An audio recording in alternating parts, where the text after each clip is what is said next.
If you like audiobooks or audio shows, check out a free trial of Audible. Just click the link in the description. You are listening to Mindshock True Crime. This is the Maura Murray series, episode 41, Bill Rausch 3, and other online oddities. This is your host, Bruce McGuire. And Maxwell Powers. Can you believe we're on episode 41, Maxwell? 41, that's crazy. And we are going to go back, and this is on our Reddit. We've had strange things going on the Maura Murray Mindshock Reddit. And even from the beginning of the case, since we started covering the Maura Murray case, the online insanity has been insane. And we are going to drop some major mind-shocking bombshells on this episode. And what some of these individuals and online personalities, how the different ways in which they narrative steer online and the motivations behind it. Because are there clues to be found in the way some of these people are behaving? The way that some of these people want to close down avenues of investigation. Do you find that suspicious at all or no? I'm not aware of people closing down avenues of investigation, Well, so kind of I like, wouldn't. well, how like Aaron Larkin doesn't want to talk about anything at UMass, like how Maggie wants to always say that the timeline is accounted for, and Cecil Smith was in SUV 001. How all these people, they have their narrative, and they just get so triggered when anybody questions the narrative. Because if the truth is not afraid of investigation, why would they get triggered? They would be like, "Oh yeah, of course, investigate, find the truth." But that's not what they do. They're always like, "We can't talk about, like, why are you talking about the timeline? The timeline's already been taken care of." Like, it's just the craziness surrounding the case, or like how Aaron Larkin wants to defend Billy Rausch at the drop of a hat, no matter how many people come out. Like, she was pretending there was no grand jury and that he wouldn't be indicted and that the charges weren't legit, and James Renner made all that up and all that. She doesn't. She I doesn't see. want. She doesn't want Billy to be investigated. Other people don't want anybody looking at UMass. It's just. It seems kind of curious. Or like, for example, the police conspiracy. Which obviously would only have to involve one or two. It would have only had to involve maybe two people, and then other people are covering for the person, thinking they're doing the right thing because they don't have all the details. And anybody who wants to question the official narrative in any way, people, they want to shut down people discussing whether or not the accident scene was the real accident scene and whether it was staged or not. You have all these people just not wanting honest investigation, because if it's that obvious that it really is, if Maura Murray really did go up to New Hampshire, if it's that obvious and that really was her at the crash scene, why would people get so triggered by anybody questioning that? Because if that really is that obvious that it's true, what's the problem with examining it if it's gonna come back factually true?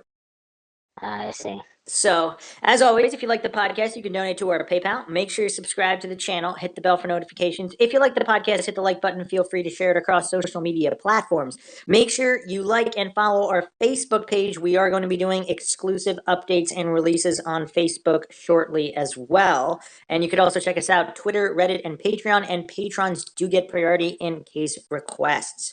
Okay, so we have a lot to discuss here. Before we get to the strange behavior of personalities online, we will circle back to Billy Rausch, because there's a lot that goes on with Billy Rausch. So, in the previous two Billy Rausch episodes where we discussed Billy Rausch, what do you make of all these women coming out of the woodwork now? And there's been yet another one who's come out with abuse allegations against Bill Rausch. Wow, another one? How many are there that came out? I don't know. What are we up to now? I don't know. 5, 6, 7? Damn, that's a lot, man. Yeah, so here's the thing. So there's a lot of, okay, so you know how Billy didn't really speak Look, about the case since all these years, he never really said anything. He was supposed to do that interview with Aaron, but that never materialized. I see. Was there a specific pattern, like, in the allegations, or I mean, like we've discussed on the Billy Rausch podcasts, we talked about how there was the choking thing, there was the "I'm gonna kill you like I killed Maura," just like comments like that. Hmm, Some of them were different. There was the Valentine's Day visit. I mean, just allegations of physical and mental abuse with certain phrases that he repeated. Didn't he push down some girl down the stairs or something? Or is that, am I Suppo- misremembering it? there was an incident at a train station where he pushed some he allegedly he might have pushed someone, then he referenced that later and laughed about it. Damn, that's messed up. Yeah.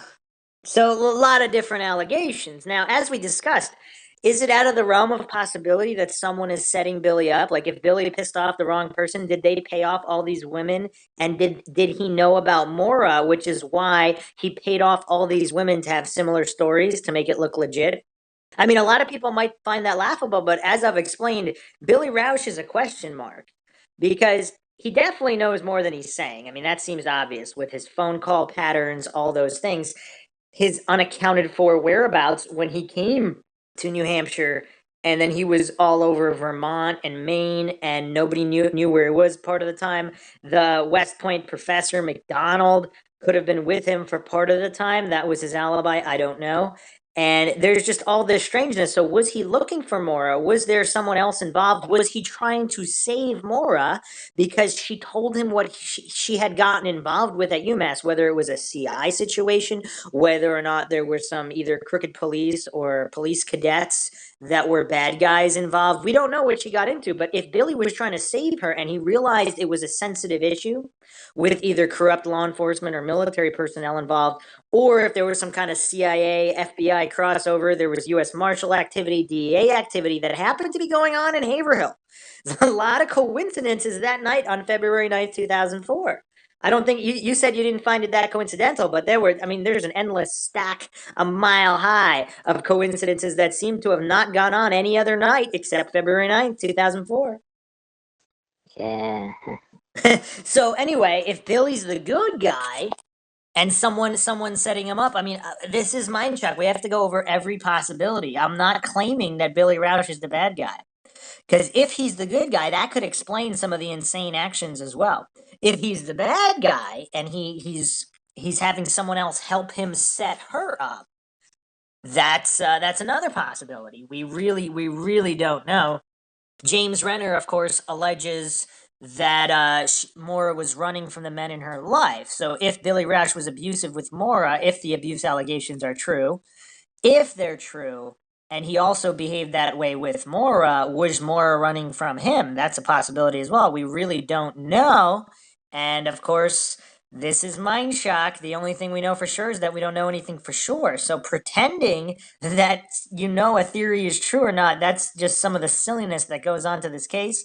And of course, a lot of people online have trouble with logic and logical fallacies, so they don't see how illogical their line of reasoning or trying to shut down avenues of investigation is, because the truth is not afraid of investigation. I don't know why so many people have a problem with honest investigation. You would think if they really wanted the truth, they wouldn't have a problem with honest investigation, unless, of course, we've discussed this variable as well. If some of these individuals are involved in something else shady that has nothing to do with Maura, but they don't want that uncovered, that's why they're shutting down. They want to shut down investigation at UMass or whatever, because some of these individuals might be connected with something else illicit or shady, and they don't want that uncovered. But anyway, so Billy Rausch has mostly been silent regarding the Maura Murray case. And that's pretty much what we've discussed, that, right? He hasn't, ever since the initial search. He made a couple of media appearances. He made that Scott Peterson comment. I mean, other than that, he disappeared. So after the first couple months, he seemed like he really didn't do much. So, but I managed to uncover an old online interview from April 14th, 2004. So this is about 2 months after Maura Murray's disappearance. This was on the Child Seek Network. So also keep in mind, Billy Rausch did communicate with James Renner. We went over this. They went back and forth a little bit. He seemed helpful, but then he disappeared. And then now, of course, he's very anti-Renner because of the book. Or as other people allege, he's very anti-Renner because James Renner is actually looking for the truth, and he's not afraid to investigate every avenue of the case, including Billy Rausch, which statistically, the significant other, the boyfriend, the husband, these individuals, they usually are responsible for a missing persons or a murder. I mean, these are simple statistics. So, like, people like Aaron Larkin, who just really don't want anybody looking at Billy Rausch and defend him vehemently, it's a little bit strange because how does she know with 100% certainty that he's innocent?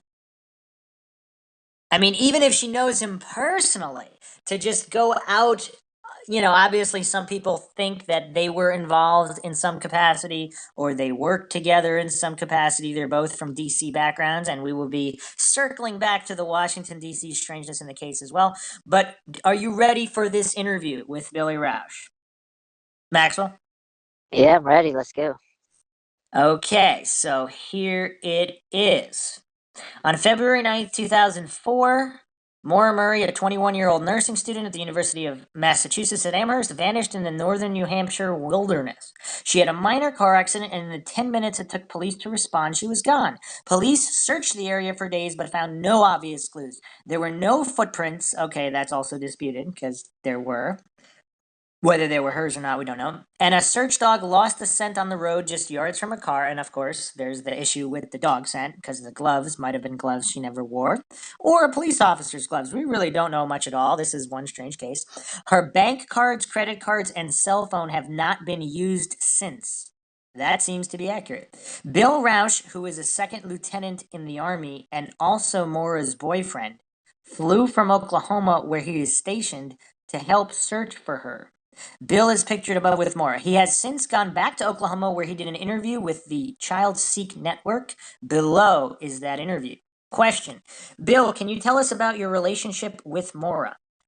Answer. I met Maura through an introduction by her sister Julie in the fall of 2001 while I guess this was a typo, while we cadets at the United States Military Academy. We were drawn to one another almost immediately and have been dating ever since.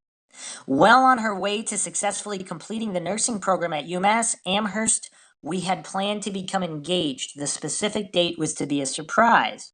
Within the year and married sometime after she had graduated in the spring of 2005. Okay, so quick point here. I believe it was previously alluded that Billy Rausch met Maura when he was her mentor because she had gotten in trouble through honor code violations. What those violations were, we still don't know because they are simply listed as honor code violations. So that could just be simply being late to class. I mean, we really don't know. Those all fall under strange umbrellas. So, but Billy is saying here that he met her through an introduction by her sister.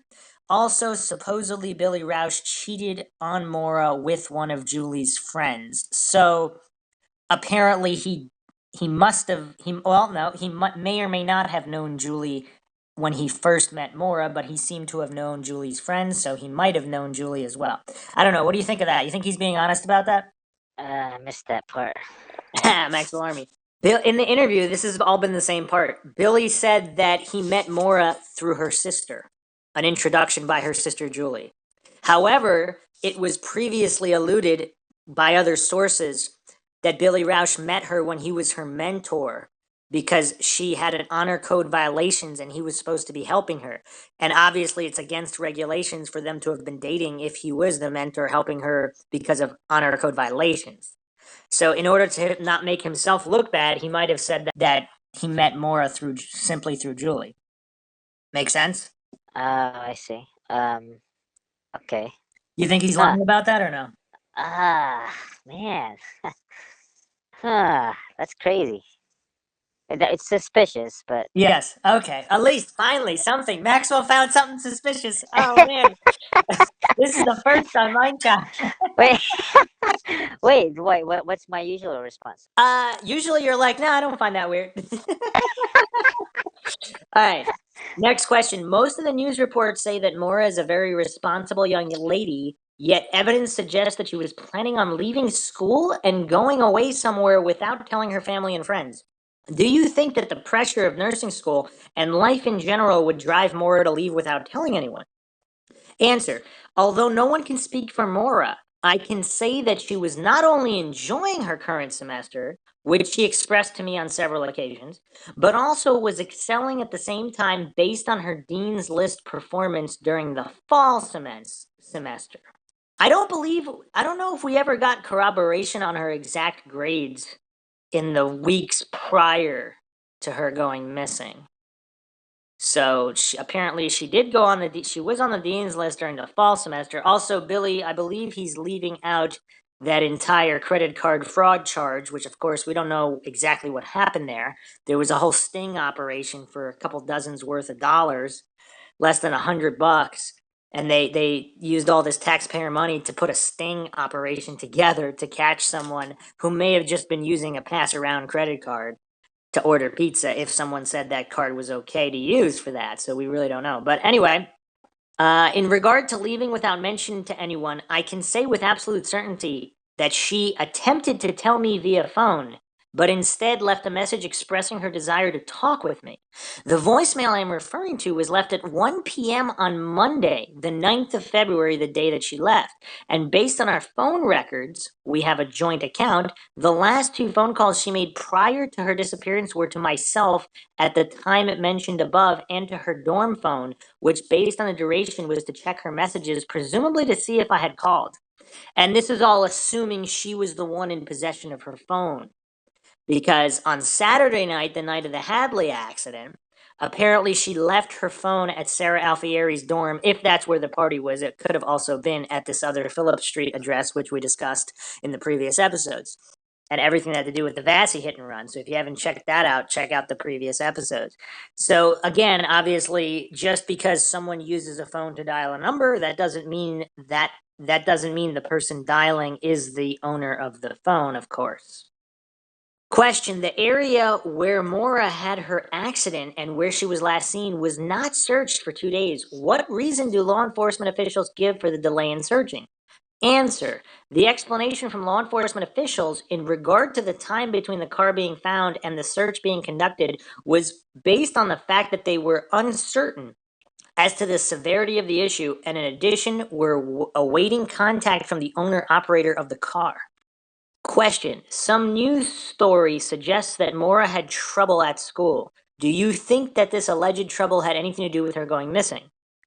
Answer: based on the fact that we talk daily via phone, email, and written letters, I was not aware of any major issues that she was dealing with at school. And although I am curious as to why she left school, it goes without saying that my primary concern right now is bringing her home safely and as quickly as possible. Okay, major red flag here, because his mother, Sharon Rausch, actually stated that apparently something happened at UMass and her UMass friends know. So that's what Sharon Rausch had stated. So obviously she would have shared that information with Billy. So Billy is here in this particular interview is downplaying this. Now, also keep in mind, Billy was at her dorm room within those days that she went missing. Wait, what did the mother know? The mother just made a statement that we went over the statement multiple times that something happened at school and her UMass friends know. That's That's it? all she said. Just that general? The statement was, "We are convinced something happened at school and her Amherst friends know." Gotcha. So what Billy's kind of saying is contrary here because he's trying to paint the picture that everything was all rosy. Anyway, okay, question. It has been reported that one of Maura's friends held back information from the police because she did not want to, quote, get Maura in trouble, end quote. Has this person since given that information to them? Answer: although I cannot accurately comment on any information that the police did or did not receive from her friend in question, I can say that I have spoken with her on numerous occasions immediately following Maura's disappearance, and since, feeling quite certain that she was forthcoming to authorities as well as myself. Okay, and we've discussed this a number of times. So he's talking about Kate Markopoulos here, and he was calling Kate Markopoulos on Monday, so he knew something was going down before Maura went missing. So obviously he is not putting forth the information that something was wrong and he was desperately trying to contact her. Then he contacted Kate Markopoulos, and then he never tried Maura's dorm again. How did he know she wasn't there? If you're trying to find your missing girlfriend, I mean, you're going to be calling her residence and her cell phone. Why would you stop calling one unless you knew she wasn't there? Very curious. Obviously, he's not saying that in this interview. That's interesting.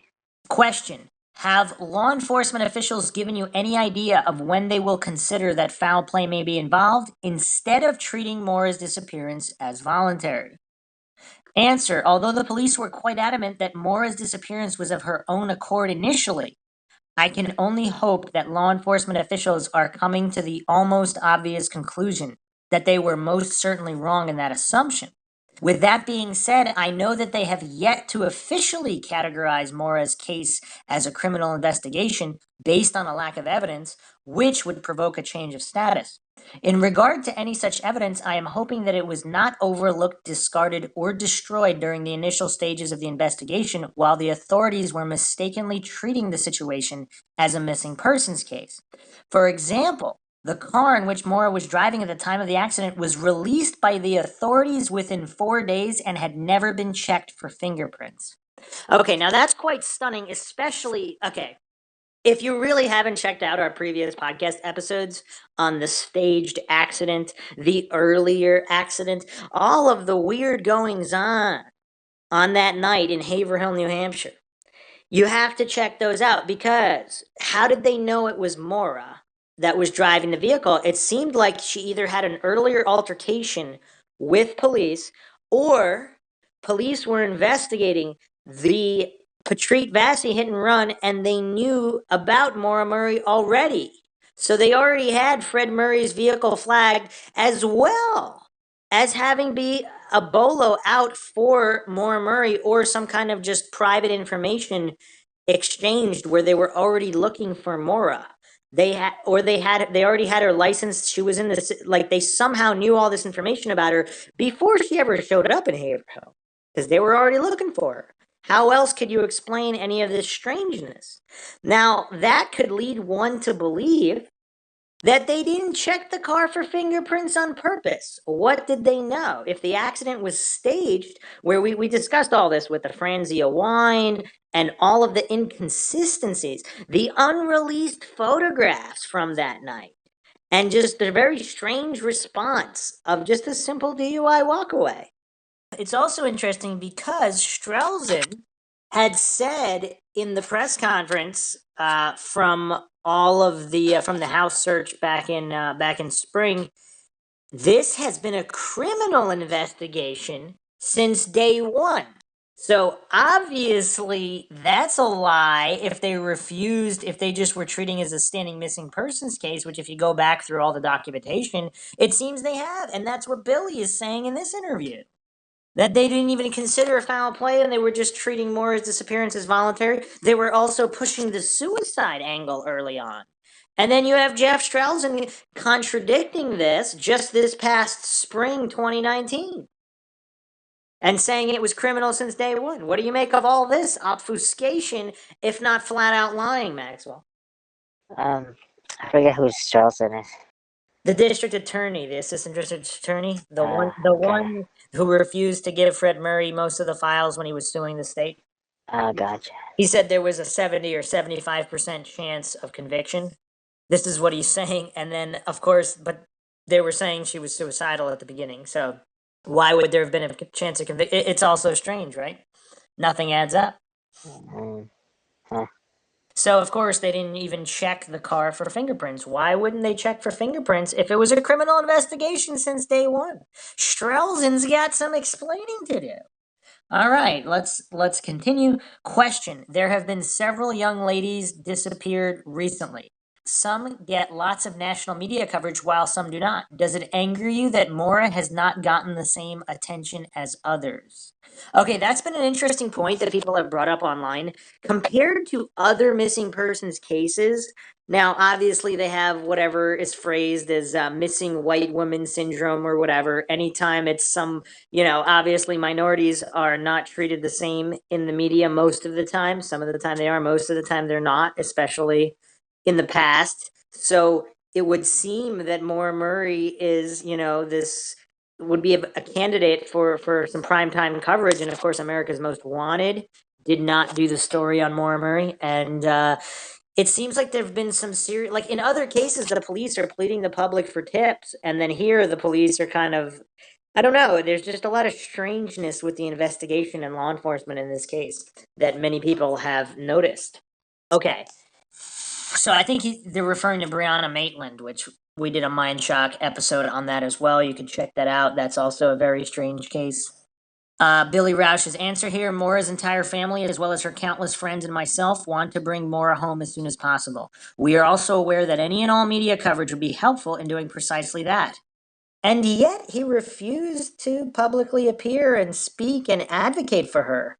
I mean, he was in the media. He worked in Obama's campaign. He was part of Got Your Six, another military veterans advocacy company. I mean, he was in the media spotlight, and it seemed he never once used that opportunity to help Maura's case and bring publicity to her missing persons case. What does that tell you, Maxwell? Especially of his comments right here. I mean, at this time he was still rather young, but in the years following, as he rose to prominence in his military career and his public relations, just having media appearances and public relations and all that, he didn't use that to advocate for Maura. And yet, here in this interview, just 2 months after she's gone missing, he's stating that we are also aware that any and all media coverage would be helpful in doing precisely that. I mean, he didn't appear in the Oxygen documentary. I mean, what do you make of all this, Maxwell?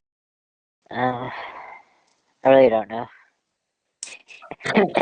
Maxwell, I mean, at the same time, we cannot be upset at the lack of coverage Moore is receiving or at the abundance of coverage in other cases receiving.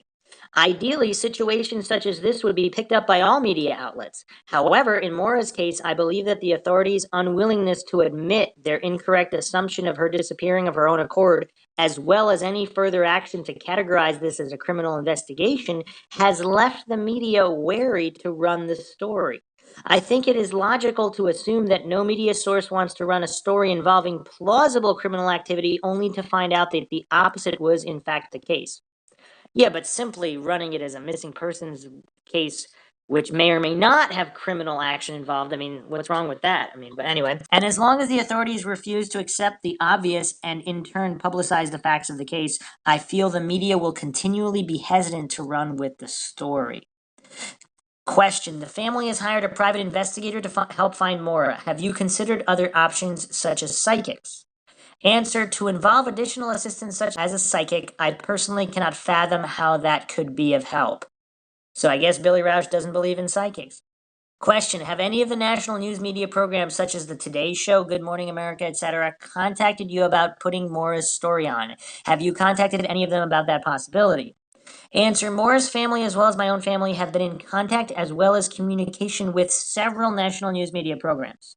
Some programs have run the story, to which everyone involved is both thankful and appreciative for their interest and, in turn, help in bringing Maura home. Other programs that we have been in contact with who have not run the story are concerned with the point I previously mentioned, that being the authorities' reluctance of officially categorizing Maura's case as a criminal investigation, as well as standing by their initial and at this point obviously incorrect assumption that she's disappeared willingly. This is a concern for the media outlets, and rightfully so, given they rely on all sources of information when deciding whether to run a case. Again, this is why we feel it's so important for the authorities to issue a new statement explaining the severity of the case. I mean, does it really take till 2019 for Strelzin to say that it's being treated as a criminal investigation?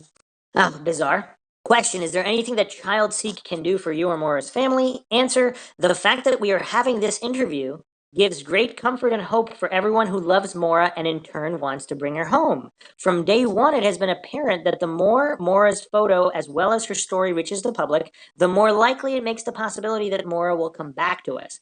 Everyone is truly thankful for your interests and efforts in doing precisely that, and I personally want Child Seek to know that your efforts in Maura's case, as well as the countless others, are both appreciated as well as productive. And yet Billy stopped doing interviews. Weird. Question: if you could get a message to Maura, what would you say to her?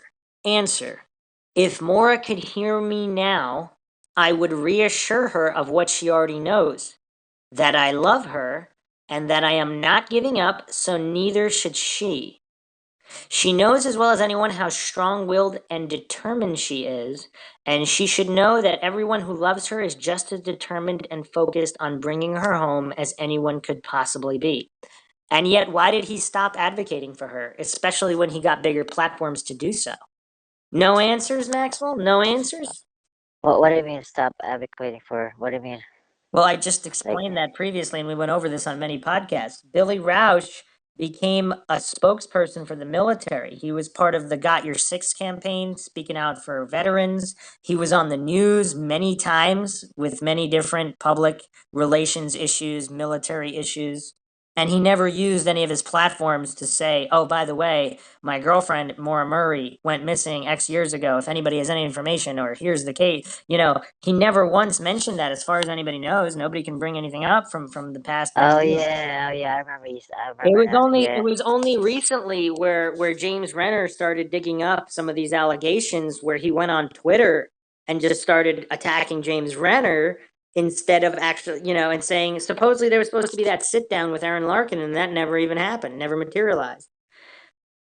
Some people think that's because, Freudian slips would have been aplenty, kind of like in the Oxygen Show, which kind of showed everybody how silly people peddling the official narrative, which doesn't make any logical sense, and then getting bent out of shape when anybody ever points out the obvious issues with the timeline, with SUV 001, with Cecil Smith. Once again, Cecil Smith could have been the good guy. He could have been intimidated by the bad guys into going along with this, and that's what causes all these inconsistencies. So the whole thing is just very, very strange. Yeah, I see now. That's kind of weird that uh he never advocated. For many, many years, yeah, he turned down the Oxygen Show. He didn't even appear on Missing Maura Murray. He sent that the podcast, the other podcast with Tim and Lance. He sent some kind of guy speaking on his behalf who apparently was one of Bill's best friends and never even heard of Maura Murray. So like that didn't make any sense either. So Wait that a second. What the? So he had a he had like a best friend go on the Tim and Lance show yeah, that knew nothing about Maura Murray. pretty much. What the hell is that? Well, Wait, we talked about why that. would he even send him there? I don't know, because he didn't want, because he didn't. It's weird. Maybe he didn't want to look as guilty, so it's kind of like a meet you halfway type gesture. I don't know. But here's another issue. So keep in mind, this was 2 months. This whole Oh case, man. well, this whole case is insane. So let's go to 2007. So this is 2004. A few years later, there's the Whitman Hanson Express article, Maura is Missing, by Maribeth Conway and Josh Cutler, 2007.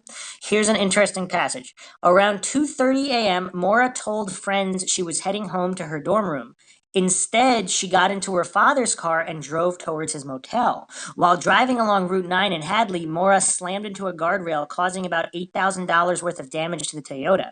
Local police responded to the scene of the accident, but no charges were filed. Maura got a ride back to her father's motel. When Fred Murray learned of the accident, Maura was shaken up and extremely apologetic. She was upset, but it was okay, Fred recalled. If this is the only trouble a kid ever causes, then you're pretty lucky as a parent.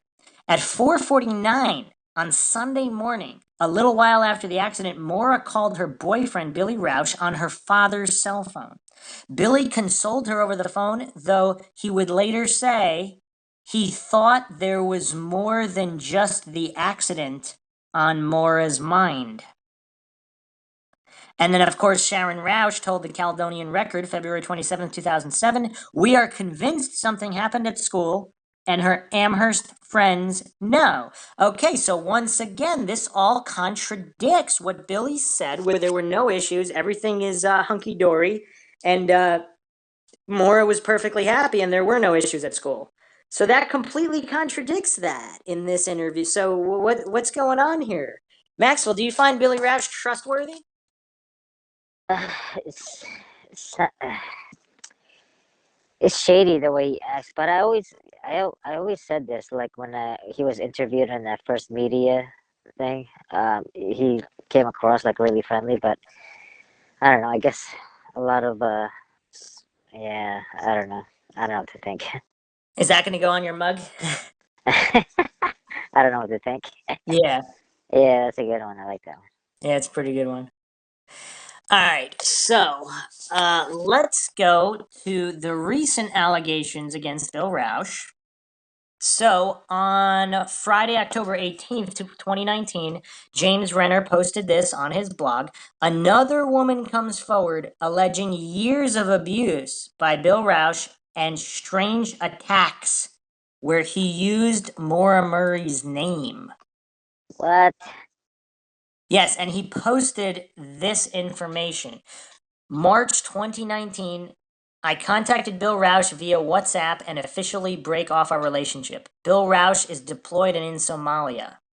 A few messages are exchanged via WhatsApp between myself and Bill Rausch, reiterating it's over and why. Ask Bill Rausch to give me time and space. Bill Rausch sends me messages via Instagram, Facebook, Twitter, Snapchat, and LinkedIn all in one night. I do not respond. Bill Rausch calls me via WhatsApp multiple times, 8.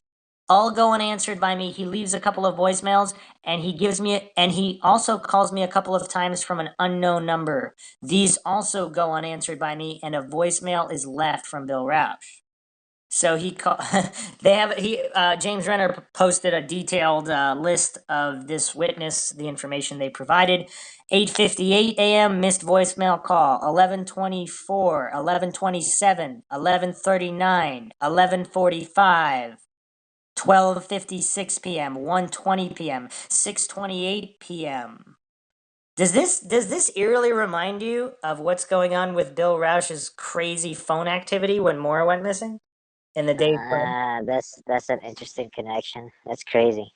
Okay. Bill Rausch calls me again via WhatsApp multiple times. 4. That's 9:43 a.m., 11:28 a.m., 5:10 p.m., 6:33 p.m. Bill Rausch calls me again via WhatsApp multiple times. 6, all go unanswered by me. He messages me via Instagram. I do not respond. WhatsApp calls 9:55 a.m., 12:36, 1:05, 1:42, 4:14, 4:58. This pattern continues until the end of March. Wow, that's a lot of calls. At some point in late March, I do contact Billy Rausch and call him via WhatsApp to tell him to stop contacting me. I talk to him on the phone in the hope that talking to me will help give him closure and he will move on, but he continues to contact me via WhatsApp. So she eventually called him? That's what That's you cool. said here. So now, April 2019, this pattern continues at the beginning of April. Bill Rausch messages me via WhatsApp regularly. I ignore and mostly do not respond. He is returning from deployment, and I remember he has a copy of my apartment keys, the common entrance and my entrance. I have my locks changed for my entrance. I once again speak to Billy Rausch via WhatsApp, hoping this will give him closure. I reiterate his need to move on and stop contacting me. He agrees and he will stop contacting me. I block him on WhatsApp. Billy Rausch contacts me via text message. He is returning from deployment and is in Crete. I immediately respond telling him to stop contacting me. He agrees he will stop. Final communication from me to Billy Rausch asking him to stop contacting me. I get a notice on my door that UPS tried to deliver a package, but I was not home to receive it. I have not ordered anything. I get a text message from Billy Rausch saying he sent me a gift. I did not ask for this gift. It is unwanted. And she put in parentheses here, Mac laptop. Billy Rausch contacts me via text message and tells me I have a package from him at UPS I need to pick up. I do not ever pick up this package or respond to him. Billy Rausch sends text messages telling me he is in Dallas. I do not respond. Billy Rausch returns home to Alexandria, Virginia from deployment. He sends multiple text messages asking to see me. He sends me multiple messages via Instagram. I do not respond. Billy Rausch sends me a barrage of text messages and Instagram messages saying he is in DC with a friend and wants to see me. Calls me multiple times. I do not respond. I do not answer. I go to bed around 9:30 p.m. Around 10 p.m., I receive a phone call and text message from him. I do not respond. A few minutes later, I hear someone enter the common entrance. It's Bill Rausch. He slides a note under my door and leaves. I get up and see him exit the common entrance and get into his vehicle. He leaves after a few minutes. Billy Rausch sends me more text messages. They are suicidal in nature. I do not respond. I call the domestic violence hotline to determine what I should do. I receive another unwanted gift from Billy Rausch, a flower delivery. At some point in late April, I also receive a card in the mail from Bill Rausch that is dated April 11th, 2019. Also, at some point in April, an indictment is filed in the Superior Court of the District of Columbia against Billy Rausch for third-degree sexual abuse for an alleged incident in 2011. This case is ongoing, and this is the one we brought up before. May 2019, I receive a Facebook message from Billy Rausch's mother, Sharon, asking to see me. I respond the next day, May 2nd, and tell her I have asked Billy Rausch to stop contacting me and he has not done so, and I have no interest in meeting with him or them. Wow, that's pretty strange.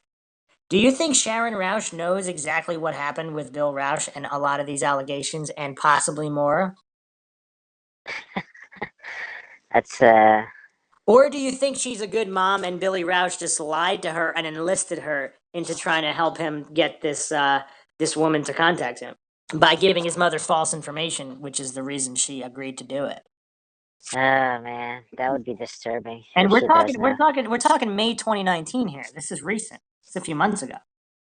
Ah, what a, oh man, this is Oh man, that's a weird. Oh man, because his mother must be up there in age now, because she wasn't super young back in 2004. So okay, email from Bill Rausch forwarding the UPS notice I did not pick up his package, a Mac laptop.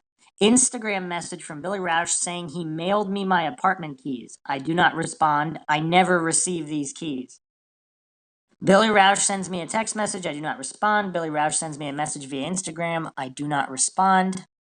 June 2019. At some point in June, Billy Rausch unfollows me from Facebook, Instagram, and Twitter, but he is still able to and does message me on these platforms.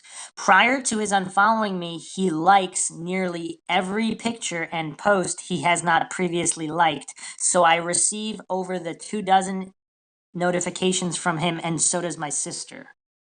July 2019. I am at a restaurant in my neighborhood with friends and I see Billy Rausch walk by the restaurant. Billy Rausch does not see me and keeps walking. I am unsure why he was in my neighborhood. Billy Rausch requests to follow me on Instagram. I do not respond. I do not accept. I contact my landlord and have the common entrance locks changed. Billy Rausch sends me a message via Instagram. I do not respond. Another message, no response. Billy Rausch sends me a message, an old picture of me on his phone from 2015 via Instagram. I do not respond. Billy Rausch requests to follow me on Twitter. I do not respond. I do not accept. Billy Rausch sends me multiple messages via Instagram. Okay, this is like an everyday thing. It's almost every day all this is going on. This is what the allegations are, if this is all true. Billy Rausch requests to follow me on Facebook. I do not respond. I do not accept. Twitter, no response, no accept. Email, unresponded. Multiple messages on Instagram. This is every day, Maxwell. The 23rd, 24th, 26th, 27th, 28th, 29th, 30th. This is a it's lot of crazy. work. I mean, do you think Billy Rausch has more than one person he stalks if this is all true? Because this is a lot of work. I mean, he has a job in the military. Like, where does he have the time to do this? Yeah, August 2019, Billy Rausch sends me multiple messages via Instagram, no response. Instagram, do not respond. Text messages, no response. Multiple lengthy text messages between the hours of 2 a.m. and 3 a.m. saying he would do anything to see me and talk to me face to face. I do not respond. Another request to follow on Twitter. I do not respond. I do not accept. September 2019. 3 a.m. Billy Rausch sends me a message on Twitter wishing me happy birthday. I do not respond. When I arrive home in the evening, there's a delivery for me, flowers and gifts, and my apartment door. The next day, I call the company to confirm who the sender was. They tell me it was from William Rausch. I ask to have them sent back because they are unwanted. They do not provide the service. I asked them to note on his account to not deliver flowers from him to my address anymore. The employee says this will be noted. Okay, note this is my last communication with Billy Rausch. I do not respond to any of his messages, phone calls, etc. after April 2019. During all these months, Billy Rausch is also viewing my LinkedIn profile numerous times. He also asks a mutual friend to have me contact Billy Rausch. The mutual friend tells Billy Rausch he needs to stop. Prior to Billy Rausch's deployment in June 2018, there was physical abuse present in the relationship. These are the allegations. This is James Renner's summary on the blog. Here's what is alleged. The morning of Billy Rausch's latest hearing in D.C. Superior Court on a charge of felony sex abuse, another woman filed a report with Metro Police detectives claiming she was sexually and physically abused by Rausch for years and that she was being stalked by him as recently as this summer. Police are investigating and are attempting to serve him with a restraining order today. These new allegations are the most violent I've heard so far and could lead to further charges. Here's what is alleged. Their relationship began when she worked under Bill Rausch at the DC office. The inappropriate behavior began with sexually charged chat messages. Bill asked her to stay in the office after work. He invited her into his personal office and closed the door behind her. He threw her up against the wall hard and began to kiss her. Afterwards, Billy walked her to her desk, then deleted their chat messages and said, "This never happened." If you remember, Maxwell, that seems to be a phrase he uses, saying "this never happened." It is alleged that he said that numerous times by numerous people. Later, Bill began to hit her, sometimes leaving big bruises. Once he backhanded her so hard he chipped her tooth. He asked her to send him pictures of the bruises. How disturbing is that? Yeah, that's weird. Why would he want that? That's crazy. On 2 occasions, he choked her and called her Maura. Does this sound familiar, Maxwell? Yeah. He'd call her Maura and say, "You're an expletive, you're an expletive, you're an expletive." A lot of different variations for an insult to a female. After these expressions of violence, he would shower her with affection, buying her gifts, taking her to expensive restaurants, and he would promise not to hit her again, but he could never keep his promise. On Valentine's Day 2018, Bill tossed her into the air in her apartment. The woman's head hit a light, resulting in a large gash which spilled blood everywhere. Bill called 911. Bill insisted on riding with her in the ambulance to the hospital and would not leave when she spoke to doctors and nurses. When she got the stitches out, he insisted on coming with her too. He told the nurse to make him her emergency contact. So we did mention this Valentine's Day incident, so this is all coming from this same individual. Some of these assaults took place at an overseas military base while Bill was deployed, which could result in charges through military court channels. The victim officially broke off her relationship with Bill on March 6th of this year, when Bill was still deployed in East Africa. He did not accept no for an answer and began a campaign of stalking and harassment, which she documented thoroughly. These are broad strokes of the allegations. The stories, choking, calling her Maura, echo stories I've been told by his other alleged victims, and a pattern of behavior is becoming clear. The victim appears to have solid footing in the way of documents, texts, emails, and photographs. A court hearing is taking place today in D.C. to address the restraining order against Rausch. An additional allegation cause came out last week from a credible source close to Rausch. Are you ready for this, Maxwell? This is one of the biggest mind shocks yet in the entire case, if not the biggest one. Are you ready? I don't think you're ready. I'm really not ready because I missed what the setup. Never mind. An additional allegation came out last week from a credible source close to Rausch. That's all I'm referencing. Okay. A new All right. allegation, and I'm telling you that this new allegation might be the biggest mind shock so far. And I was actually, Man, this is a big claim on your part because you're talking about the whole podcast is the Yes. biggest one. Possibly. Man, Are you I'm not ready? ready. I'm not ready. Are you sitting down? Yes. Okay. Bill used fake social media accounts to steer the narrative of the Maura Murray investigation online and to harass civilian journalists while deployed in East Africa. His job there, by the way, was using Twitter to monitor enemies of the state. Using that software and hardware on Americans is kind of a big deal. So how about this, Maxwell? I believe I've had many conversations with Bill Rausch. How do you like that? That's interesting. So I've been talking to Bill Rausch. So it's possible that you've been like these people who were steering the narrative. That was Billy Rausch talking to you. Yes, and I even in private, I actually had to ban him from the Mindshock sub because he was being he was going hardcore on the narrative steer, and he sent me private messages as well. Wow. I told you weren't ready, man. That's crazy. Yeah, I think some people take for granted that people are honestly posting on Reddit, like they're just giving their honest opinion. That's not necessarily true. So here's Renner's post from October 17th, 2019. Bill Rausch has used social media accounts to steer the narrative in the Maura Murray investigation online since she went missing. Following new allegations of sexual assault in DC, I've learned that Bill Rausch created several social media accounts, which he used to steer the Maura Murray investigation online and to harass and dox journalists who write about his abuse allegations. A source close to Rausch was copied on emails in which Bill discussed the creation of fake Twitter accounts he used to dox me. So this is what James Renner is saying. While deployed at Camp Lemonnier in East Africa, where he was in charge of monitoring social media profiles of enemies of the state. More alarming than the personal attacks is what Rausch has allegedly done with one profile on Reddit.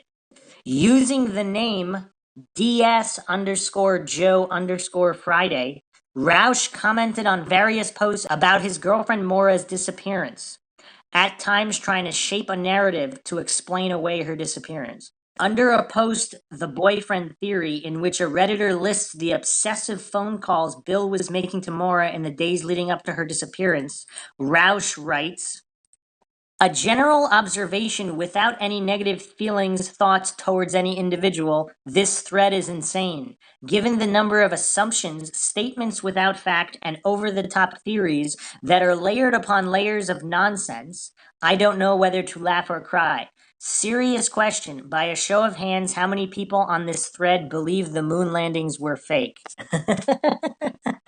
So this particular account that Renner is saying belongs to Bill Rausch. So it looks so. Again, he's using appeal to incredulity fallacies and just doing everything, avoiding discussing the actual facts of his phone bill.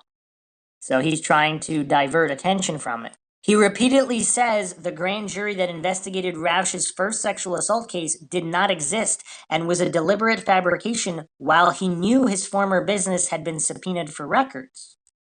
And this was his post. I'm sure the grand jury you've said is investigating Rausch will provide all the answers. How are the claims coming along that you made at CrimeCon last year? You know, when you inferred he murdered Maura.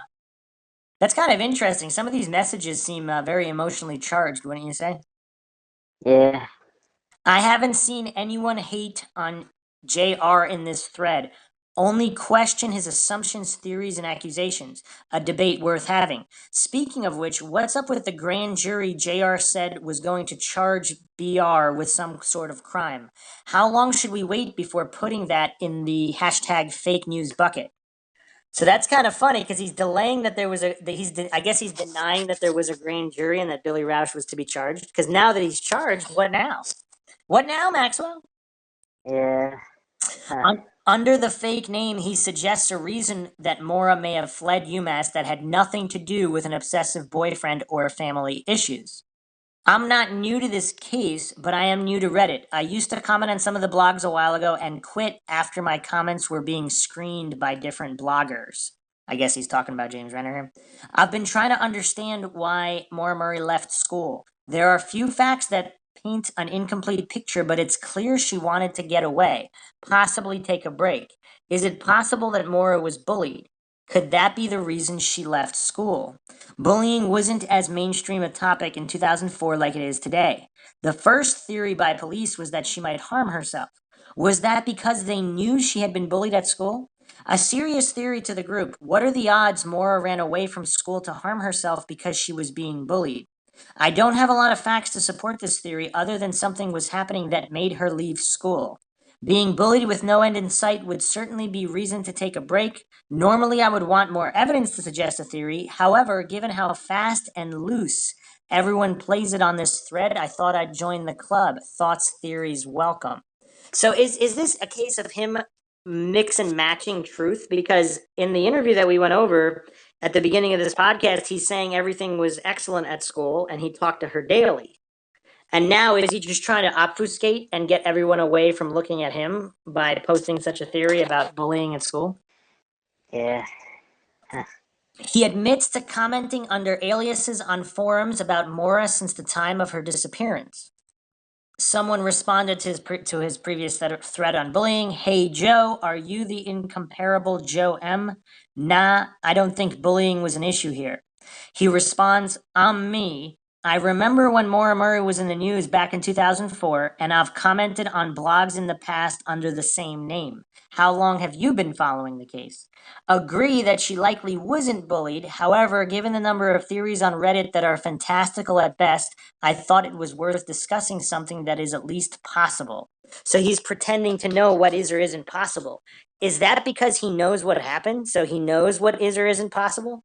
Because unlike some of these other theorists in the case, he actually does know what happened. That's interesting.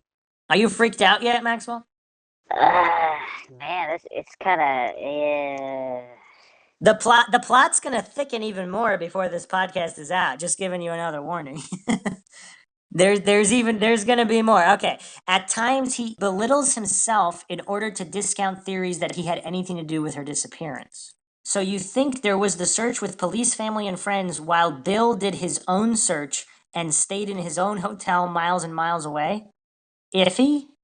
I don't get the folks who say stop spreading conspiracies about the police, which I agree with, and spread conspiracies about this other person instead. So you think the family and police never raising a doubt about this guy is insignificant? So a lot of problems here. So basically, there was doubt raised because he first said that he was interviewed and he felt like Scott Peterson. So clearly, the police were at least somewhat skeptical at the beginning. And then he's trying to say that it's a conspiracy theory that he has his own hotel miles and miles away and did his own search. But he did.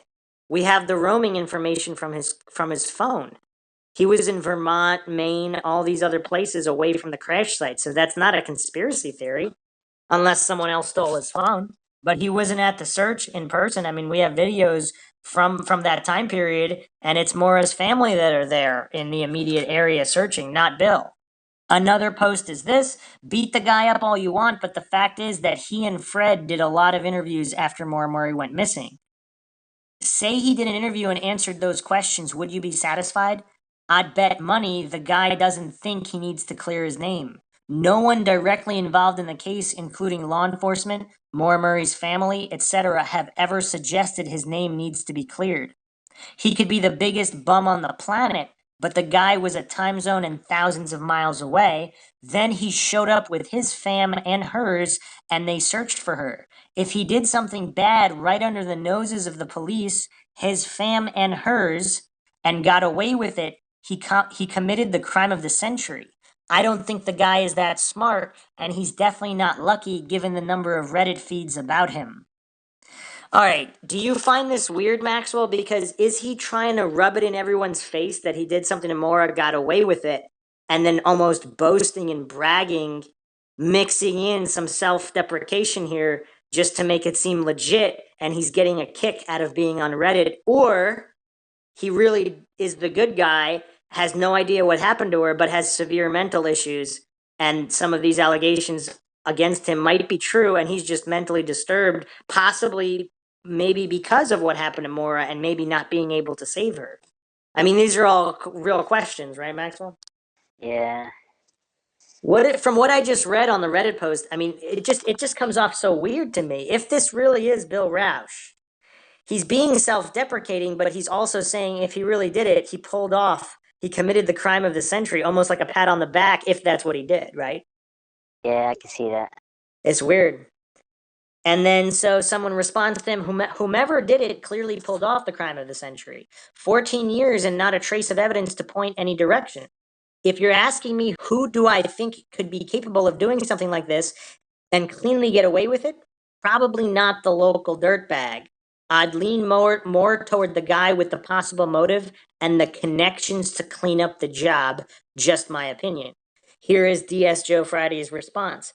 You're assuming there is a crime. No one knows that. What motive did the guy have? I'm not tracking a motive. I'd love to learn more about his connections, as you put it, to clean up the job. I don't know if any Army LTs at Fort Sill who have connections to clean up the job.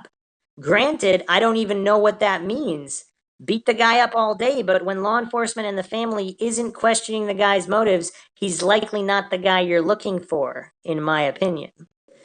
Man, these posts are all so shady, aren't there? Because they just seem there's something really weird about them. Like he's also saying you're assuming there is a crime, as if to suggest she really could have just disappeared or succumbed to the elements and been suicidal. That's a little weird. Then he's pretending there's no motive, as if not even acknowledging the possibility that Bill Rausch, because he's pretending not to be Bill Rausch. So if this is Bill Rausch, he's saying that the guy there's no chance the guy was abusive and Maura was trying to get away, and the guy wanted revenge for her trying to break up the relationship or whatnot, especially if they were engaged to be engaged and there was a lot riding on it with the family's involvement and all these things. What do you make of all this, Maxwell? Uh, it's kind of crazy, but can you go over like how they prove that he owns these accounts? Because I don't remember. Okay, so a source close to Rausch was copied on emails in which Bill discussed the creation of fake Twitter accounts he used to dox me. This is what James Renner is saying, while deployed at Camp Lemonnier. More alarming than the personal attacks is what Rausch has allegedly done with one profile on Reddit using the name DS Joe Friday. Let me finish with all of this, and then you can decide whether or not this is conclusive enough that this was Bill Rausch, okay? Okay. So continuing on, he tried desperately to become a moderator on Reddit's Maura Murray sub in order to limit discussion. Now, by the way, the official sub on Reddit, Maura Murray, there's definitely something weird going on with it. There's been something weird going on with it for a long time. I actually used to post there, but anytime anyone brings up any kind of logical theory or anything against the official narrative steerers, some of which are mods, some of which are trolls with multiple accounts, intentionally limiting people wanting to speak freely on the case. So they say they're not doing that, then they start pretending that opinions are facts and there's no such thing as an assumption.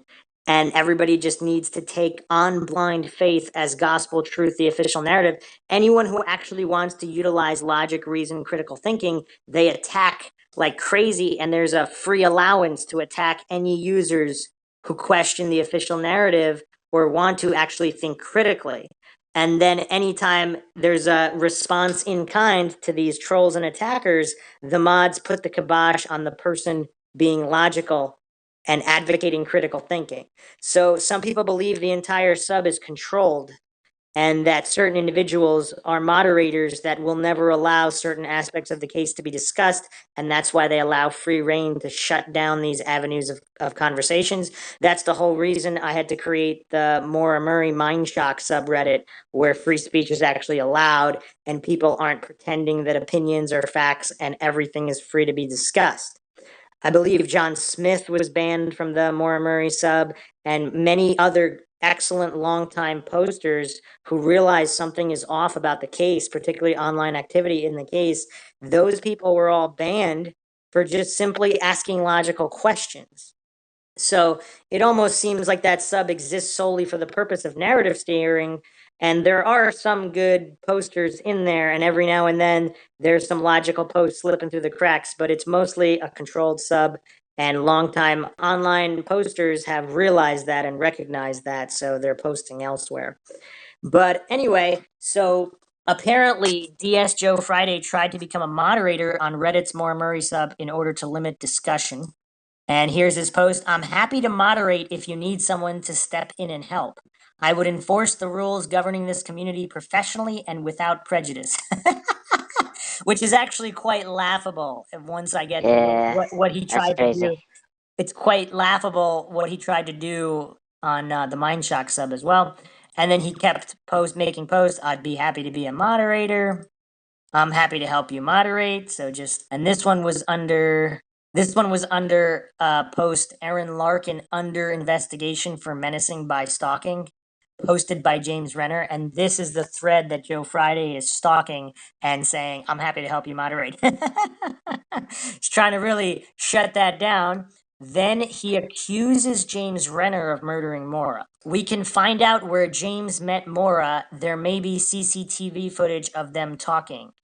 James, did you live in Akron in December 2003? If not, you may be in the clear, although I guess you could have still driven there, assuming you didn't live in Akron. Can you clarify where you lived? I think it would help the case.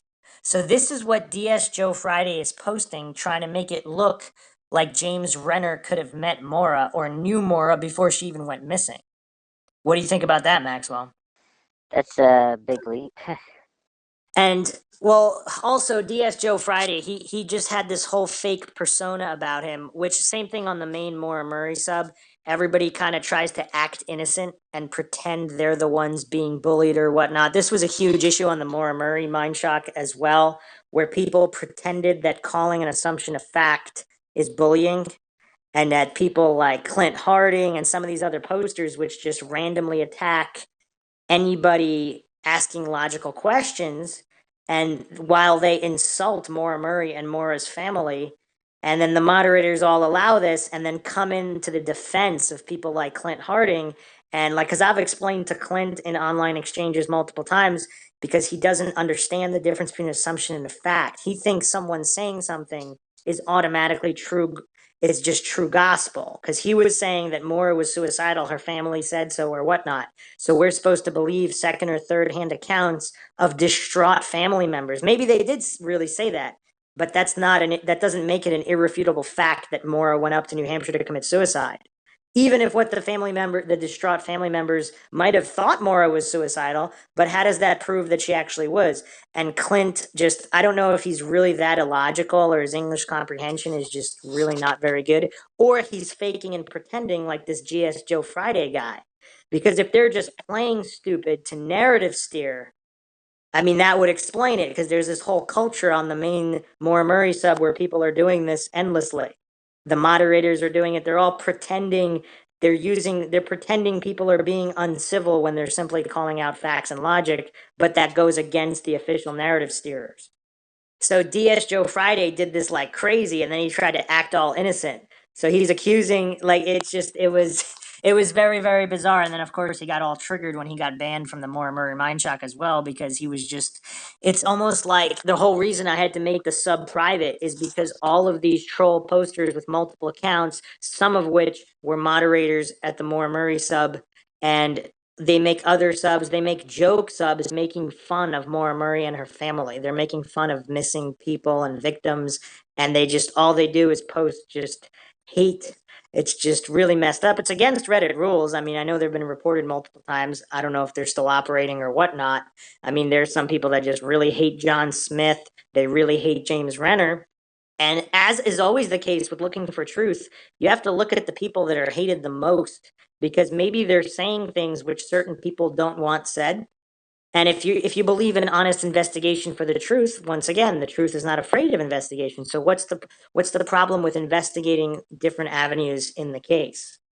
So anyway, with the DS Joe Friday guy and many other people, they were just playing stupid, and they were constantly interrupting conversations, logical conversation, examining theories to pretend that certain assumptions were actually irrefutable facts that should be taken as gospel truth on blind faith. And so it's almost impossible to have any real discussion. But if that's what they were doing on purpose, if that's what was their goal, and they really aren't that dumb or illogical or not understanding basic English, and it was just their narrative steering campaign to do so, and to obfuscate and subterfuge any kind of real discussion, this DS Joe Friday was definitely doing that pretty well. So James Renner on the blog also writes this: it's possible that Bill's mother was doing this as well. And Joe Friday had this post: this is a blast from the past. What's up with the sudden attack on Sharon Rausch? I mean, I don't know. That could still be Bill, though, right? Because he wouldn't want people talking trash about his mom. That's true. Someone posted this post by Peabody back in 2005 suggests Maura changed her identity. Peabody is Sharon Rausch, and she is basically making fun at Maura for running away, in my opinion. What you all think? That's weird. There's some old web sleuths forums where there's a lot of weird stuff going on as well. I am still combing through other forums for comments made by Joe Friday in light of this information. All right. Joe Friday also had, so this was the last post that Joe Friday ever made. So you can be the judge. It has to be bunk because if it's true, it means she's not alive and living in Canada. Also would mean that she wasn't killed by someone she knew. Oh, would also mean there wasn't a tandem driver unless the tandem driver picked her up and drove her to a house close to the crash site where she hid out without the homeowners knowing for several days until someone she knew showed up to kill her. Sound crazy? Yeah, definitely bunk. So this is kind of interesting. Is he putting the truth out there, whether or not it was him or not? Like, let's say someone else killed her, but he knew about it. Is he putting the truth out there and then calling it bunk to make sure nobody ever re-examines it? Almost like putting the truth, hiding it in plain sight. Yeah, I can see that. James Renner responded to this post saying, "Hi, Bill." And DS Joe Friday never made a single post ever again after James' response of "Hi, Bill." Kind of curious. I mean, he was So going. he called him out. Well, Joe Friday was relatively active before that. As soon as James Renner posts "Hi, Bill," he never makes a single post ever again. Man, James is a bad man. What do you think? You think it's Bill Rausch? Is that enough for you? Man, it's pretty good.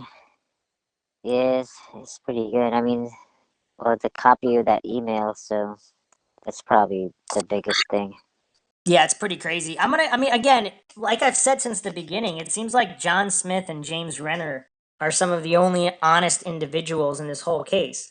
Because if they really seem to research everything, UMass, not UMass, but like all the, I mean, James Renner did say that he wasn't really a fan of the police conspiracy, but once again, just personally, it seems like he clearly states when something is an opinion versus a fact. So he has given his own opinions and theories, but that's separate from the information he puts forth. He's factually saying this person told him this. So to me, that's not really an issue, but there's an old quote: journalism is printing what someone else does not want printed. Everything else is public relations. That's attributed to George Orwell. So I'll say it again. Real journalism is publishing something that someone else does not want published. The rest is just public relations or printing what someone else does not want printed or published. So yeah, James Renner just goes after the truth, and a lot of people have a problem with that. Some of his methods and tactics and opinions and assumptions, people find they might have take issue with the way he does certain things, but he seems like he's really after the truth, just like John Smith. And I've been saying that since the beginning. Everyone else is shady. So what's weird is the whole Maggie Freeling, Aaron Larkin thing as well. So Maggie apparently said, so this was posted again on the Maura Murray sub, the official sub by a moderator. Spoke with Maggie in regards to contributions to the oxygen doc. Okay, because it was something I could follow up on, I contacted Maggie in regards to who contributed to the oxygen documentary. Here is Maggie's response. After numerous attempts to contact him, Bill's mother reached out to him on our behalf. It was a less than 5 minute convo with one of our producers, basically, so we would go away and stop reaching out. Most, if not all, of our photos and footage came from Kathleen, high school friends Liz and Kate, Fred, and the rest of the family. Bill did not participate in any part of the documentary. However, there's been evidence posted to the contrary. So apparently, Bill Rausch himself did speak to producers. Here's a message that was shared from Bill. I received your letter on the day my wife and I brought our newborn daughter home from the hospital, so I apologize for the delay in my response. It has been a busy time for our family. While the majority of people involved in the search over the years have been honorable individuals committed to finding Maura, there has been a recent effort to spread unfounded and slanderous accusations about Maura, her friends, and family for the purposes of financial gain that are not based in fact. In light of this, and that I am no longer actively involved in the search, I recommend you continue to work closely with Maura's family. If it would be helpful, I am willing to have an off-the-record conversation to answer any questions you may have. So he's saying he is willing to talk to them, and he's directly talking to them. So here's what was also shared, the response to Bill regarding the Oxygen Show. Bill, I just want to thank you again for your time today. The conversation was really helpful and informative for us. As we mentioned on the phone, we definitely feel your voice is missing from our program, and should you reconsider speaking to us on camera, we'd love to add your perspective and insight. So he spoke to them off camera and was willing to help. According to these, if this is all true, these are all leaked messages, or these are all messages that and emails that were shared. So it looks like Maggie was not telling the truth when he said that he did not participate at all, or that he was never even talked to. And that apparently she said that Sharon Rausch told them to go away and stop reaching out. That's what Maggie said, according to the moderator at the Maura Murray subreddit. So we don't know if, I mean, all of this is conflicting. A lot of this doesn't make any sense. I don't know what to make of it. It seems like some people really don't want certain aspects of the case discussed for some reason. Here is Aaron Larkin's October 18th, 2019 post regarding the recent allegations against Bill. Renner's most recent blog post is evidently the news that was going to knock our expletive socks off. I find it deeply saddening for a number of reasons, some of which are detailed below. First and foremost, despite being published on a blog that claims to be devoted to Maura Murray, this most recent allegation against Bill Rausch has nothing to do with what happened to Maura, nor does it bring us any closer to finding her. Quite the opposite. Once again, the only persons it serves to benefit are the actual perpetrator responsible for Maura's disappearance, who I have to imagine are kicking back and rejoicing about the day James Renner inserted himself in Maura's case. You know what's weird is with what definitive authority Erin Larkin is saying that. Like she knows 100% that Bill Rausch had nothing to do with what happened to Maura. What if he was trying to help Maura? And there was some kind of interaction he had with someone who did harm. How does she know none of this is true? Do you find that strange? Maxwell. Maxwell. Yeah, I find that strange. She's being so definitive, as if she. So, well, what are the options? She knows what happened to Maura and it really wasn't Bill, but she's not saying. Or she knows what happened and she knows it was Bill, so she's covering for him. Or she doesn't know what happened, but she's covering for Bill anyway, for whatever reason, whether he's responsible or not, even if she really thinks he's not. But she can't know that for sure, but she's just covering him for what purpose? The language used here is very interesting, and how definitive and dogmatic she is about it. I mean, that's not logical, because again, the person responsible is usually the significant other. All right, I'll continue reading the post. I say this news is deeply saddening because I happen to know this woman and have actually known her longer than I've known Bill Rausch. Wait, so she's admitting she's known Bill Rausch, she knows Bill Rausch here. I don't know if she's ever admitted that before. She reached out, Yeah, that's why she's biased and stuff. Go ahead. unless I think she's maintaining he contacted her afterwards. I don't know. And keep in mind, so Aaron Larkin had Maura Murray's job at the security desk at UMass. They were both on the track team. So she might have personally known Bill Rausch even at that time, if she saw him on campus or whatever. Oh yeah, I forgot about that. Everybody forgets. She also had some other comments where she said she might have even driven past Maura Murray's crash site that night. What do you think about that, Maxwell? Uh, She couldn't remember because she was coming back from skiing. I think we went over this one time. I mean, all of these Freudian slips are very, very weird, wouldn't you think? Do you think Erin Larkin was up there with Bill Rausch and they had some kind of issue with Maura? They had something to do with it? I don't know enough to determine that, but like, it's kind of weird that she was up there and she drove down past the crash site. Well, she didn't say she drove past the crash site for sure. She said she couldn't remember, but she might have. Which that's a weird thing to say, don't you think? Not too bad. She's probably just trying to put the things together. I mean, she knows Yeah, but that she was up north, right? yeah, but Maxwell, that's a really random road to be on. That's Wild Amanusak Road. It's not. We're not talking about a highway here. It's an Uh, out of the way road. Okay, it's not. So it's not like a road that goes to the freaking Yeah, ski you lodge or wouldn't. some shit. Well, you wouldn't take it directly if you were going up from UMass or back down to UMass. I don't think that's everybody's number one route. It's out of the way. Okay. Anyway, she said, I've known her longer than I've known Bill Rausch. She reached out to me in the spring of last year, stating that she had become a target of James Renner and asking if I would meet with her. I, of course, agreed to meet with her. You know what's weird? She accused James Renner of lying about everything, but now she's actually validating James Renner's story that James Renner is being honest about what someone else is telling him. Because remember, Erin was always going on about how James Renner is a liar and he's crazy and he's making stuff up. Remember? Now here Yeah, she I remember that. and now here she's admitting that the woman who's making the allegations against Bill Rausch is not only real, but she told her the same thing. Does this make any sense, Max? So this makes no sense. Okay. When we met, she was beside herself. She told me that she was the woman that Renner had written about on his blog and discussed at CrimeCon 2018 and who was seen in the emergency room on Valentine's Day with Bill Rausch. She told me that despite reluctantly and begrudgingly explaining her side of the story to Renner, that he refused to believe her or leave her alone, continuously barraging her with text, phone calls, etc.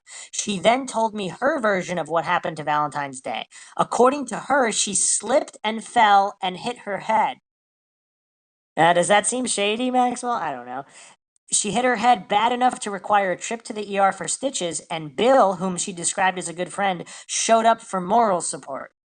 At the time, this woman had been dating an individual that I will refer to as Rick for about 5 weeks. While she was in the ER, she contacted Rick to cancel the Valentine's Day plans she had scheduled that evening. However, shortly afterwards, Rick showed up at the hospital to see her and was not pleased to see that Bill was there with his girlfriend. After she got stitches, Rick took her back to her apartment and, according to her, began pressuring her for sex. She told me that because of her head injury, she was not interested in any intimate contact that evening and rejected his advances. She then said that Rick ignored her wishes and forced himself on her. She broke up with Rick the following day. She told me that she did not speak to Rick for several months until one day in April when she decided to send him an email letting him know that his actions on Valentine's Day were unacceptable and she believed constituted rape. It was after this email that Rick, via his best friend, first reached out to James Renner. Naturally, I was horrified. What she experienced was bad enough without some scumbag blogger siding with her rapist, calling her a liar, and publicizing a twisted and bastardized version of what was clearly a deeply personal and deeply traumatic incident in her life. Below is a screenshot of one of the many messages from the woman to James Renner. So this message, by the way, has no identification on it that she posted on her blog, so we have no way of knowing who sent this to who. You don't care about consenting adults. You sure seem to when it comes to Maura's sex life and Bill's sexual history, so much so you posted a YouTube audio of a woman who all she claims is that they had consensual sex. You created psychological torture for me when blank lied to and used you to continually text me. Don't pretend like you're some great guy simply because you haven't published personal material about me because you have. My ER visit was very personal and you told me you didn't believe me and that I was a liar because I don't want to share private information about my own life with you, a complete stranger and someone who is known for spreading falsehoods and doing exactly what you're doing now. So I don't pretend to believe you'll ever believe a word I say because it doesn't fit into your delusional world where Bill is a monster and anyone who says otherwise is also one. So Erin shared this screenshot, but she blacked out all the names, so we don't know who sent it to who. And then also we don't know if somebody took somebody's phone and sent this whatever. James Renner is posted the write-ups of the alleged abuse from Bill that allegedly comes from this individual. Also keep in mind, Erin is also saying, she also said that James Renner is a liar or the other women are lying. So it's not just about this woman. So, because again, even if it was true in this case, Erin Larkin seems to have kind of went crazy in saying that all of the other allegations against Bill from all the other women are also false, that she doesn't know the other women. Do you find that strange? that's strange. Okay, I continue with the post here. Of course, I told her I would do anything to help her and to support her, and I did. Eventually, she confided in me that she was in a relationship with Bill and had been for quite some time. At no point did she ever give any clue, indication, statement, or even hint at the notion that Bill harmed her in any way. When she told me she was going to end things with Bill in January of this year, I again made it a point to ask if there was anything she had withheld to protect him. And again, specifically asked about the Valentine's Day incident. Her answer, emphatically, no. However, she did admit that she did not hurt her head by slipping on ice. She admitted that Bill was at her apartment that afternoon and that she hurt her head when Bill lifted her up in the air and she accidentally hit her head on the ceiling. Having been to her apartment myself, I knew her ceilings are quite low. That's an interesting thing to add in there, don't you think, Maxwell? She said that Bill attempted to request an Uber to the hospital, but his hands were shaking too much to adequately type the address into the phone. Soon after, she said Bill suddenly slumped over and appeared to have passed out, presumably from the sight of blood. Is Aaron creating a narrative here that Bill could have never killed anybody because he would pass out when there would be blood? Do you find that strange? Uh, it's okay, not too much. That is when she decided to call 911. She was laughing when she told me the story and again emphasized that it was an accident. Even Renner's post seemed to indicate that the reason for the trip to the ER on Valentine's Day was accident, not abuse. These are just a few of the hundreds, perhaps thousands of messages from this woman to me, complaining about Renner's harassment, his obsession with her and Bill's sex life, and refusal to believe her about what happened on Valentine's Day, instead siding with her rapist. So she shared this email. Everything is blacked out except to Aaron, so we don't really know who sent this. How, and I mean how, does anyone not think this is disgusting? I don't understand how he hasn't already been outcast from this community by the denigrating things he says from very questionable sources at best. I just don't understand why people give him a platform to denigrate and hate even on Maura herself. If people only knew how he harasses and bullies people into giving him information, and then he takes that information and twists it however he sees fit. I'm afraid to even respond to him with a simple no because of what he'll do. Either continue to contact me or take that simple response and write only God knows what.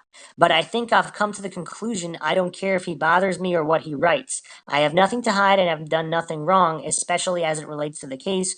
I just want people to know how he gets and then twists information, and then, more importantly, how the majority of his sources, at least as they applied to Bill's case, are complete scumbags that cannot be trusted.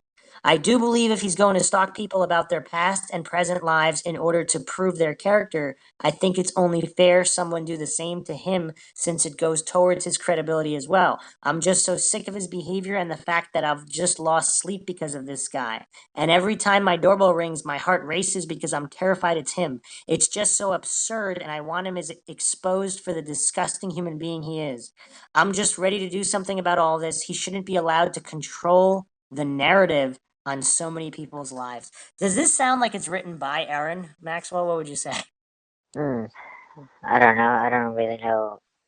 I don't know. Well, a lot of these allegations against James Renner are similar things that Aaron has said. And also, it's kind of weird. She said this woman sent her hundreds, perhaps thousands of messages. I mean, does this woman not have a job? That's a lot of messages. Especially if she's constantly having to deal with Renner, all these other people, her full-time job. I mean, do you really believe she sent Aaron hundreds or thousands of emails? I wouldn't go that far, but you know. Well, that's what Aaron said. I don't know. A lot of these, this is weird. Another email she shares here, small update, was able to get him to take down the ER visit. You know what's weird, though? He never says her name, so why? It is kind of weird. I don't know. The whole thing's kind of weird because he never said her name. Was able to get him to take down the ER visit post, although it didn't come without him calling me a liar and saying a bunch of other terrible things to me, including threats. I asked him for a full retraction, but of course he wasn't going to alert his followers he may have gotten something wrong. He just took it down quietly like the coward he is. Sigh, whatever, small victories, I guess. You know what's weird though? James Renner has issued retractions when he was wrong. For example, Bill Rausch's sister's suicide, when he said it had nothing to do with it. He didn't have to do that. He could have just left it at that. We've gone over that multiple times. The other thing in these emails, it really, I mean, I don't know, I'm just guessing here, but it kind of sounds like Erin is writing them because she made similar tirades against James Renner. But James Renner has been vindicated every time he quotes someone. When a different source does it, for example, the 2011 incident with the other victim of Bill Rausch, alleged victim, I mean, newspapers printed it. There are police reports. They printed the exact same thing that James Renner said. So did he really twist what other people said? Any time his story needs to be corroborated, it has been. So I really don't get the Renner hate. So anyway, she posted a bunch more. And so Erin continues, I have recently received quite a bit of criticism and insult, hate mail, etc., for supporting Bill's right to privacy and right to live his life without the intrusive and unwarranted harassment from James Renner. And the irony is my motivation was never about protecting Bill. Wow, that's interesting that she said that. It was about supporting the woman in the tweets who told me she was raped and told me she was being harassed and bullied and gaslit by James Renner, the same woman now making those allegations. Of course, she doesn't mention all these other women. If someone told me 6 months or a year ago that this woman would be coming out with these allegations, I would never have believed it because she repeatedly told me she was never harmed or abused by Bill in any way. Is it possible she lied to me and only felt strong enough to come forward after there was some distance between her and Bill? Sure, it's possible. But knowing the background and knowing everything I do not think it's likely. It is also probably worth noting that there has already been distance between them due to Bill being deployed for a year. I have my own personal opinion based on first-hand insights about what prompted this woman to come forward with these specific allegations at the specific time, but I will refrain from speculating about them here. How convenient.